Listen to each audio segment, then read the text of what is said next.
Hello everyone, this is going to be a quick sort of a tutorial, not really tutorial, but so much trying out Jing, and I'm going to try out a new program I just purchased, OmniGraffle, and so far I really like it, and I think you guys will as well. It's a pretty cool program, and I just wanted to sort of show you some of the things you can do with Jing. I actually did I purchased the yearly subscription, whatever, so that I could save these files in YouTube formats and upload them, and as well as have the webcam feature if I wanted to. Anyways, we'll start out. There's several options. There's several templates. You can have the drawing, the brainstorming templates, or an organizational chart, or space planning. I'm going to go with an organizational chart because for me in law school, a lot of the time I have to create a organizational chart to help understand sort of where pieces of the law fit together in the bigger picture of the concept I'm learning. Some people, I'm just a visual learner, and I have to make charts.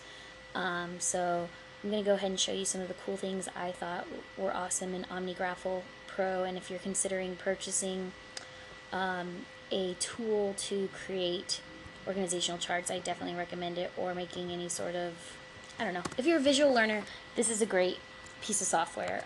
So I'm going to pretend like we're in Contracts 1, and I'm going to pretend like we are learning offer and acceptance and consideration, because I think pretty much everyone learns that I went ahead and copied and pasted that, and copied and pasted again, in their first year of law school, at least in my opinion. Well, at least that's what I thought. Everyone who goes through contracts has to learn offer, acceptance, and consideration. So we're going to go ahead and pretend like we are a first-year law student learning offer, acceptance, and consideration. And if you're lucky and you have Professor Brent like me, you'll really understand this stuff by the end of it, and possibly get some awesome Bob Dylan in also. I remember, anyways, besides the point. Not part of this tutorial. But rather what I think is cool is you can create this, and I can easily draw a line if I wanted to from, say, here to here, showing offer and acceptance. But what I even think is cooler, I went ahead and deleted that line, is that over here on this side, I can go ahead and create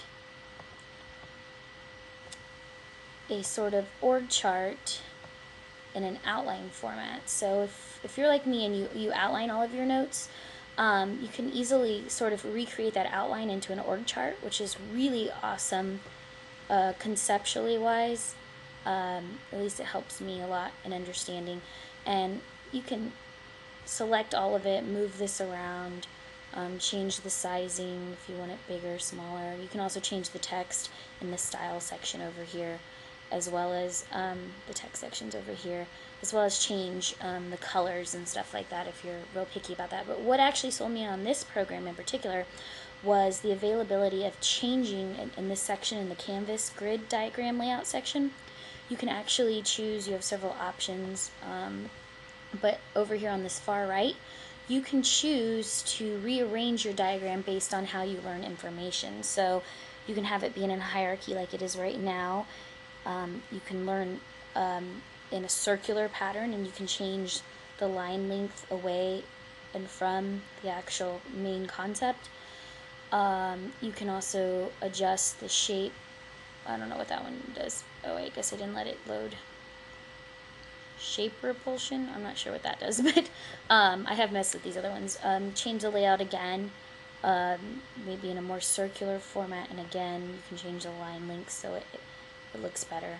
I also found what was really cool about this, we'll go to the original one I had, was that you can change the flow of information. If you needed to learn top-down information versus learning it from a header to flow out, or if you need to learn it in a certain sort of process manner versus this, then that's great as well, and you can switch the flow. And I just thought that was pretty brilliant on the part of OmniFlow for making it like that. And as you can see, as I adjust things, lines and stuff, the subheadings move with, stay attached. They don't require, you can move the org chart around. So anyways, that's kind of a little overview of OmniGraffle. I'm running out of time, but there you go.